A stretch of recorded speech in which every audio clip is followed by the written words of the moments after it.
है। अद्वैत वेदांत तो बाद में आया है। गीता का जो ज्ञान योग है वो सांख्य का मार्ग है। अब उसके बाद सांख्य में बताया कि यदि हमको तत्व साक्षात्कार करना है, आत्मबोध करना है, तो उसका क्या उपाय है। उसका उपाय ये है कि हम ये चिंतन करते रहें कि हम मन नहीं हैं, हम बुद्धि नहीं हैं, हम शरीर नहीं हैं, हम तन्मात्राएं नहीं हैं, हम विशुद्ध पुरुष हैं, साक्षी हैं, चैतन्य हैं। ऐसे साक्षी भाव से रहने का अभ्यास करें। अपने से अलग प्रकृति को देखने का अभ्यास करें। प्रकृति गुणात्मिका है, गुणधर्म वाली है, जड़ है, बुद्धि भी जड़ है। बुद्धि के अंदर जो प्रकाश है वो आत्मा का ही प्रकाश है, अपना कोई प्रकाश बुद्धि में नहीं होता।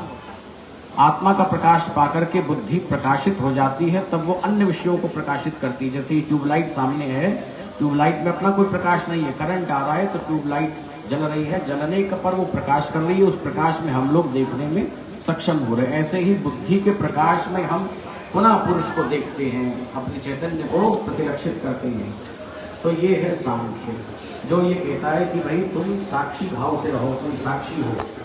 गुणागुणेषु वर्तन्ते, गुण गुणों में बरत रहे हैं, तुम केवल उसके दृष्टा मात्र हो। तो दृष्टा भाव से रहने का अभ्यास ज्ञान योग है। अब हमारा जो पातंजल योग है, जिसकी व्याख्या हमारे गुरुदेव भगवान करते थे, वो ये कहता है प्रकृति पुरुष की बात तो ठीक है, प्रकृति पुरुष का जो सिद्धांत सांख्य का किया है, परंतु साधना की प्रक्रिया थोड़ी भिन्न है। योगियों का कहना है कि इसका है सामान्य के प्रवचन में तो वेदांत की काफी चर्चा हुई थी। इस बार मैंने भी वेदांत का कई वर्षों तक कुछ शब्द अध्ययन किए हैं। वेदांत दर्शन ये कहता है कि भाई प्रकृति का अपना अस्तित्व नहीं है। पुरुष ना कह करके वेदांत ने कहा ब्रह्म, आत्मा और ब्रह्म एक ही है। आत्मा बोलो चाहे ब्रह्म बोलो, वो ब्रह्म का ही ये सारा विश्व परिणाम है। परिणाम भी नहीं है, विवर्त है। ब्रह्म ही सर्वत्र व्याप्त है। जैसे अकेला आकाश सर्वत्र व्याप्त है। क्या दो आकाश होते हैं? कोई ये कह सकता है कि ऋषिकेश का आकाश भिन्न है, हरिद्वार का आकाश भिन्न है? कोई ऐसा नहीं कहता। एक अकेला आकाश सर्वत्र व्याप्त है। उसी प्रकार से आकाश से भी जो सूक्ष्म तत्व है, एतस् आत्मना आकाश संभूत, आकाश को भी जो बनाने वाला है, आकाश भी जिससे उत्पन्न हुआ है, वो है ब्रह्म तत्व। वो ब्रह्म तत्व तो आकाश से भी सूक्ष्म होने से आकाश की परिधि से भी अधिक व्याप्त है। वो आत्मा है। उसको आत्मा बोलो चाहे ब्रह्म बोलो। माया के प्रभाव से हमारे हो गया है ना, उसकी जो शक्ति थी वो घट गई। अपने को इतना ही जो 3.5 हाथ का शरीर है, इसी के अंदर अपने को मानने लग गया, तो वो जीव बन गया। महाकाश से घटाकाश हो गया। महाकाश और घटाकाश में तत्वता कोई भेद नहीं है। आकाश तो आकाश है, चाहे घड़े का आकाश हो चाहे बाहर का आकाश हो। किंतु ऐसा उसने स्वीकार कर लिया, ये मानने लग गया कि मैं तो अब जीव बन गया, परिचिन्न हो गया। तो ये जीव भाव को प्राप्त हो गया। जीव बना नहीं, परिणाम नहीं हुआ, विवर्त है केवल। जीव अपने को मानने लग गया। जैसे हम स्वप्न के अंदर जो स्वप्न देखते हैं, उस स्वप्न से हमारा तादात्म्य हो जाता है। जो स्वप्न हम देख रहे होते हैं, हम सोचते हैं हम यही हैं। स्वप्न के अंदर यदि देख रहे हैं कि भाई शेर हमारे पीछे पड़ गया है, तो हम दौड़ते हैं। किंतु जब स्वप्न से जागते हैं, तब हमको ज्ञान होता है कि अरे ये तो झूठा था, ये तो मिथ्या था, ये सपना तो था ही नहीं, इसका कोई अस्तित्व नहीं था। मैंने ही अपने मन से प्रकट किया और मेरे मन में विलय कर गया। इसी प्रकार से हमारे से ही संसार की उत्पत्ति हुई, हमारे लिए वो लय कर जाता है। ये वेदांत दर्शन है। वेदांत दर्शन कहता है ब्रह्म के अंदर भी माया के कारण अज्ञान पैदा हो जाता है, और वो फिर ब्रह्म जो है वो जीव भाव को प्राप्त हो जाता है। और शक्ति शिव का दर्पण है। शिव अपने शिवत्व का बोध शक्ति में करता है।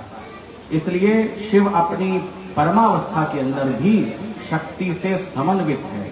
और उस शिव के मन में ये संकल्प उठता है, शिव के अंदर इच्छा ज्ञान क्रिया बराबर बनी रहती हैं, और शिव के अंदर स्वातंत्र है, अनंत स्वातंत्र है। उस स्वातंत्र शक्ति से शिव ये विचार करता है कि मैं एक हूँ, अनेक रूप में प्रकट हो जाऊं। एको हम बहुश्याम प्रजा येति, उपनिषद ने कहा, शिव ने इच्छा की कि मैं एक अकेला बहुत रूप में प्रकट हो जाऊं, तो बहुत सारे रूपों में शिव प्रकट। एक पैर उसका सूज गया था, इतना मोटा हो गया था, और एक पैर उसका सूख करके लकड़ी हो रखा था। हमारे श्री प्रभु जी ने पूछा कि भाई ये ऐसी स्थिति तेरे पांव की कैसे हुई? तो उसने कहा कि महाराज, इसके पहले मैं काफी वर्ष एक पैर पर खड़े होकर तब करता रहा हूँ, तो जो पैर मैंने टिका रखा था भूमि में उसमें रक्त प्रवाह होने से वो तो सूज गया, उसमें स्वेलिंग हो गई, और जो पैर मैंने उठा रखा था उसमें रक्त प्रवाह नहीं हुआ, वो सूख गया। दिन रात मेरा यही कार्य है। वकील साहब प्रभु जी के भक्त थे, उन्होंने अपनी गारंटी पर उसको रिहा करा दिया, बॉन्ड भर के उसको ले आए, जमानत करा के ले आए, प्रभु जी अपने स्थान पर ले आए जहां प्रभु जी ठहरे हुए थे। वहां आकर के प्रभु जी ने कहा कि महात्मन, तुम्हारी ऐसी दशा कैसे हो गई है? किसने तुम्हारे कपड़े फाड़ दिए? किसने तुम्हारी पिटाई की है? तो महात्मा कहता है, वो महात्मा नहीं बोला, उसने मौन धारण किया हुआ था। उसके बाद प्रभु जी उसको योग का उपदेश करते रहे, 3 दिन बराबर प्रभु जी उसको योग का उपदेश करते रहे। जब 3 दिन का उपदेश हो गया तो महात्मा ने अपना मौन तोड़ दिया और बोल करके कहता है कि महाराज, यदि योग ऐसी वस्तु है जैसा आपने वर्णन किया है तो क्या आप मुझ पर कृपा करेंगे? प्रभु जी ने कहा, हाँ अवश्य करेंगे, तुम साधन करके देखो। प्रभु जी ने उसको मंत्रोपदेश किया और उस पर शक्तिपात कर दिया। तो शक्तिपात के फलस्वरूप वह महात्मा पहले ही दिन 10 घंटे समाधिस्थ बैठा रहा। 1 महीने के अंदर उस शक्तिपात के प्रभाव से उसकी ऐसी स्थिति हो गई कि वो 12-12, 14-14 घंटे ध्यानस्थ बैठा रहने लगा। 1 महीना जब ऐसा हो गया तब प्रभु जी ने उसको पूरे समाज के बीच में बैठाया और उससे पूछा कि महात्मा बताओ, उस दिन तुम्हारे साथ क्या हुआ? कैसे तुमको पुलिस वाले पकड़ के ले जा रहे थे, तुम्हारे कपड़े फटे हुए थे, इस बुरे हाल थे तुम, इसका क्या कारण है? अपनी कुछ आप बीती, अपनी कुछ कहानी हमको सुनाओ। तो उसने अपनी आत्मकथा प्रभु जी को सुनाई। उसने बताया कि मैं क्षत्रिय घर में मेरा जन्म हुआ था, हम 2 भाई थे, मेरे भाई का देहांत हो गया, उसके वियोग में मैंने अपने घर को छोड़ दिया, मैं वैरागी बन गया, और वैरागी साधु एक रामानंदी थे, उनका मैं शिष्य बन गया। उन्होंने मुझको राम गायत्री मंत्र की दीक्षा दे दी और भिक्षा करनी सिखा दी। सुबह 3 बजे उठना, स्नान संध्या इत्यादि करके फिर भिक्षा के लिए चले जाना, भिक्षा में जो अन्न प्राप्त हो उसको ला करके उसकी रोटी बनाना, अपने गुरु को भोजन कराना, स्वयं भोजन करना, जो अतिथि आए उसको भोजन करा देना, और बाकी सब रोटी अगले दिन के लिए कुछ नहीं रखना। ऐसा करते करते 12 वर्ष उसने निकाल लिए। तब उसके गुरु का देहांत हो गया, तो अपने गुरु की षोडशी करके उसके बाद उसने उस स्थान को छोड़ दिया, और वह महात्मा बताता है कि वो जाकर के फिर काशी में रहने लगा। काशी में किसी ने कहा कि भाई तुमको ऐसे ही परमात्मा नहीं प्राप्त होंगे, तुम जो है तप करो। बोला कैसे तप करो? कि 1 पैर केवल तुम खड़े रहो, ऊपर हाथ करके ऊर्ध्वबाहु हो करके 1 पैर केवल खड़े रहो, उससे तुम्हें परमात्मा की प्राप्ति होगी। तब वो विंध्याचल में जाकर के 12 वर्ष 1 पैर पर खड़ा रहा। उसका परिणाम ये मिला कि जो पैर टिका रखा था वो तो सूज गया, और जो उठा रखा था वो सूख गया। परमात्मा तो तब भी नहीं मिले।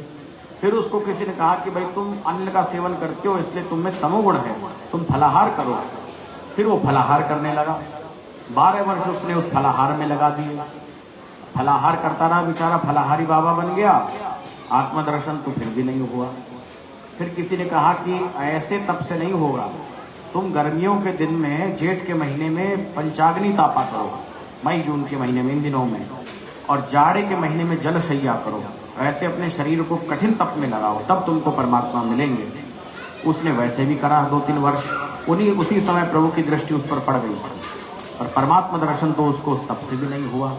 फिर वो कहता है कि मेरे कुछ भाग्य उदय हो गए जो आप मुझे मिल गए। एक बात उसने और बताई कि उसको किसी ने कहा कि इस तप के साथ साथ तुम मौन भी रखो, तो वो मौन भी रहने लगा। 2 साल से वो मौनी हो गया, और मौन होकर के वो तीर्थाटन के लिए निकला था, तीर्थ यात्रा के लिए निकला था। गया जी जा रहा था, पटना में आकर के रुका था, तो वहाँ कोई टूटा हुआ मंदिर था, खंडर था। उसको वो एकांत स्थान जान करके वहाँ बैठ गया। वहाँ कोई पागल प्रतिदिन बैठ करके पत्थर फेंकता था लोगों पर। उस दिन लोगों ने उसको बैठे देखा, तो लोगों ने सोचा भाई यही पत्थर मारता होगा, तो उसको पकड़ लिया और उसके बाद उसकी पिटाई करने लगे। कोई जूता मारने लगा, कोई चप्पल मारने लगा। बाद में उस पर मुकदमा बनवाया, उसको हथकड़ी लगवा दी। तो उसको जेल लेकर के जा रहे थे पुलिस वाले, तो प्रभु जी की दृष्टि उस पर पड़ गई। प्रभु जी ने उसको बुलाया, अपने शरण दी और योग मार्ग में लगा दिया। तो ये उस महात्मा ने अपनी कथा सुनाई। उसके बाद कहता है कि प्रभु अब तो मुझको चारों पहर आनंद ही आनंद है। तब प्रभु जी ने कृपा करके उस महात्मा को बद्रीनाथ के पहाड़ में सिद्ध बना करके भेज दिया कि जाओ, अब तुम वन में रहने योग्य हो गए हो, अब हिमालय में जाकर के अपनी आगे की साधना करो। प्रभु जी की आज्ञा को पा करके वो हिमालय चला गया, सिद्ध हो गया। तो इस कथानक से प्रभु जी क्या समझाए? प्रभु जी ने ये समझाया कि लोक में प्रचलित जितनी साधन पद्धतियां हैं, जो तप है, तरह तरह के तप हैं, तीर्थाटन है, फलाहार है, उन सबसे श्रेष्ठ योग की साधना है। और योग साधना में भी श्रेष्ठ शक्तिपात योग की साधना है। वो महात्मा शुद्ध अंतकरण तो था, उसके अंदर ये लगन तो थी कि मुझको परमात्मा का दर्शन होना चाहिए, इसलिए उसको प्रभु जी मिले। पर बेचारे को मार्ग जो जैसा बता देता था वैसे वैसे वो साधना करने लग जाता था। किसी ने कहा कि भाई एक टांग पर खड़ा हो जाओ, एक टांग पे खड़ा हो गया। किसी ने कहा कि भाई तू फलाहार करने लग जाओ, फलाहार करने लग गया। किसी ने कहा कि भाई मौन भी धारण कर ले, मौन धारण से पिटाई और हो गई उसकी बेचारे की। तो प्रभु जी ने यहाँ ये सिद्ध किया कि इन साधनाओं से उतनी उन्नति नहीं होती, थोड़ा बहुत चित्त शुद्धि होती होगी जितनी सिद्ध संगति से उन्नति होती है। अंततो गत्वा उसको प्रभु जी मिले, प्रभु जी ने उस पर कृपा की, उस कृपा के फल स्वरूप वो योग को प्राप्त हुआ, तब जाकर के उसका कल्याण हुआ, आत्मदर्शन हुआ, योगी बन गया, सिद्ध बन गया। तो इसलिए सारी साधना पद्धतियों में जो श्रेष्ठ साधना पद्धति है वो योग की है। योग में भी शक्तिपात योग की है। यदि बिना शक्तिपात के योग करेंगे तो फिर करते रहो सारे जन्म तक अभ्यास। यदि सिद्ध संगति नाम ले तो मंत्र करते रहो, जपते रहो, क्या होगा उससे? थोड़ा बहुत मन की एकाग्रता आएगी तो आएगी, नहीं तो पता नहीं। परंतु जहाँ पर गुरुदेव की कृपा होती है वहाँ तत्काल मन एकाग्र होते हैं। गुरुदेव की शक्ति को पाकर के मन की एकाग्रता सहज में हुआ करती। क्षिप्रम भवति धर्मात्मा शाश्वत शांतिम निगच्छति कौन्तेय प्रतिजानी ही नमे भक्त प्रणश्यति। गीता में भगवान ने अपने मुखारविंद से कहा है कि बहुत जल्दी वो धर्मात्मा बन जाता है। धर्मात्मा माने योगात्मा। धर्म नाम योग, अयम तु परमो धर्म यत् योगेनात्म दर्शनम। उपनिषद कहते हैं कि ये परम धर्म है, योग के द्वारा अपना आत्मदर्शन कर लेना ही परम धर्म है। ऐसा धर्म, ऐसा योग उसको प्राप्त हो जाता है। किसको? बहुत जल्दी। क्षिप्रम मतलब शीघ्रता से। तो शीघ्रता वाला जो मार्ग है वो शक्तिपात का मार्ग है। आश्रम में हम देखते हैं कि बहुत जल्दी साधारण बड़े बड़े तपस्वियों को जो स्थिति उपलब्ध नहीं होती, प्रभु जी की कृपा से वो सहज में गुरुदेव की शक्तिपात से प्राप्त हो जाती है। मैं बचपन से आश्रम में रहा हूँ, आश्रम में पैदा हुआ हूँ। जितनी मेरी आयु है उतने वर्ष आश्रम में हुए हैं। तो मैं बचपन से हमने देखा, हमारे थिरवाणी जी वगैरह सब हटाते हुए सबको ऐसे आगे आते थे, सू करते हुए भस्त्रिका बराबर चलती रहती थी। शक्तिपात का प्रभाव है। शक्तिपात का पहला लक्षण ये है कि भस्त्रिका प्राणायाम स्वतः होने लगेगा, उससे कुंडलिनी प्रबोध होने लगता है। तो ऐसे ये शक्तिपात का हमारा मार्ग है, ये भूमि चैतन्य है। यहाँ आकर के जो भी साधना करता है उसको प्रभु जी की कृपा अवश्य प्राप्त होती है, उसका सभी प्रकार से भला हुआ करता है। तो बस अब वाणी को विराम देंगे। सभी को जय गुरुदेव। श्री सद्गुरुदेव भगवान की जय। परम प्रभु श्री रामलाल जी महाराज की जय। योगीराज श्री चंद्रमोहन जी महाराज की जय। गुफा समाई धाम की जय। योग साधनाश्रम ऋषिकेश धाम की जय। भाई जितना आनंद आया ना उतनी ताली दीजिए जी।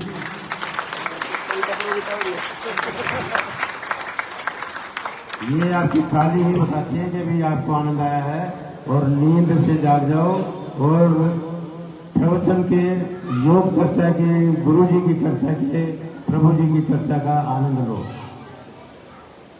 परम आदरणीय ब्रह्मचारी देवेंद्र जी ने बहुत ही अच्छे शब्दों में योग पर चर्चा की, प्रभु जी की लीलाओं के बारे में बताया, गुरु जी भगवान की लीलाओं के बारे में बताया। आज इस उपलक्ष्य पर मैं एक बात सबको बताना चाहूँगा। ये जो दरबार, प्रभु जी का दरबार आप देख रहे हो, आश्रम की रिनोवेशन देख रहे हो, ये हमारे परम आदरणीय वरिष्ठ गुरु भाई श्री बिशन चंद गर्ग अंकल जी, जिनको हम बोलते थे, उनकी सारी ये परिकल्पना थी और उनका एक प्रेरणा थी कि भाई मेरी परिकल्पना में ये रूप होना चाहिए।